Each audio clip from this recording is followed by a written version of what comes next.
დღეს ბრიუსელში ზოგად საქმეთა საბჭოს ხდომა გაიმართა, რა დროსაც შეხვედრის დაწყებამდე ევროპელმა მაღალჩინოსნებას საქართველოს შესახებ ჟურნალისტებთან კომენტარები გააკეთეს. მათი შეფასებით საქართველოს ევროკავშირში გაწევრიანების გზაზე ვერ ვითარდება. ევროპის საკითხებში საფრანგეთის მინისტრის ბენჟამინ ჰადადის თქმით, საქართველოს ჩამორჩენა და უკანდახევა ქართული ოცნების ქმედებებს უკავშირდება. შეფასებებისას საკმაოდ კრიტიკული განცხადება გააკეთა გერმანიის ევროპის საქმეთა სახელმწიფო მინისტრმა გიუნტერ კრიხბაუმმაც. მისი თქმით, დემოკრატია, პრესის თავისუფლება და აზრის თავისუფლება საქართველოში გარანტირებული უკვე აღარ არის.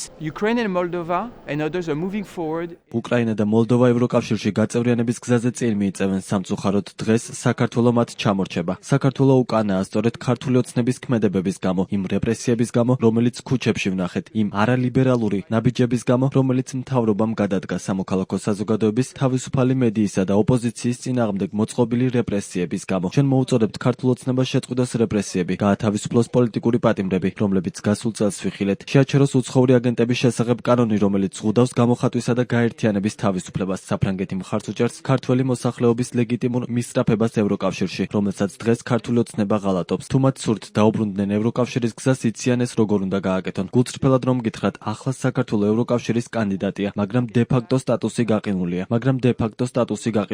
არ მიდის წინ. იქამდე არ წავა წინ, სანამ ქართული ოცნება გააგრძელებს რეპრესიებს ქართველი ხალხისა და ქართული სამოქალაქო საზოგადოების დემოკრატიული და თავისუფალი მისწრაფებების წინააღმდეგ, რომელიც ევროპული საბჭოს წევრების მაგიდაზე დევს. საქართველოს სამწუხაროდ გაცილებით წინ იყო და ეს უკან დახევა, რომელსაც ახლა საქართველოში ვაკვირდებით, მხოლოდ დასანანია. განსაკუთრებით ახალგაზრდა თაობისთვის, ახალგაზრდებისთვის, რადგან ისინი ევროპასა და ევროკავშირს იმედით შესცქერიან. მაგრამ როგორც კარგად მოგეხსენებათ, ბოლო პროგრესის ანგარიშში, რომელიც მარტაკოსმა წარადგინა, მან თქვა, რომ საქართველოს მხოლოდ ქაღალდზეა კანდიდატი ქვეყანა და მეტი არაფერი სამწუხაროდ. ამრიგად, საქართველოს გადასაწყვეტია წინსვლა და ევროკავშირის მიმართულებით მოძრაობა. სწორედ ამ მიზნისთვის აუცილებელია ევროპული ღირებულებების გაზიარება, დემოკრატია, თავისუფლება, პრესის თავისუფლება, აზრის თავისუფლება და სამწუხაროდ ეს ყველაფერი საქართველოში უკვე აღარ არის გარანტირებული.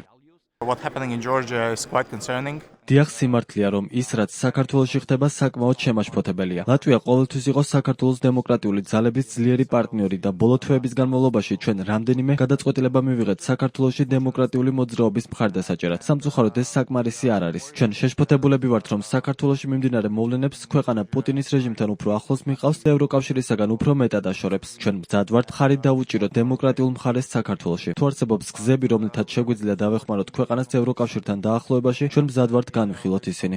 გუშინ ბრიუსელში ევროკავშირის საგარეო საქმეთა მინისტრების საბჭოს ხდომა გაიმართა, სადაც საქართველოში განვითარებული პოლიტიკური მოვლენები განიხილეს. საქართველოს შესახებ მსჯელობის ინიციატორები გერმანია და საფრანგეთი იყვნენ. ევროკავშირის უმაღლესი წარმომადგენლის საგარეო და უსაფრთხოების საკითხებში კაია კალასის თქმით, საქართველოს მთავრობა სწორი მიმართულებით არ მიდის, რის გამოც ისინი დამატებით ზომებს განიხილავენ.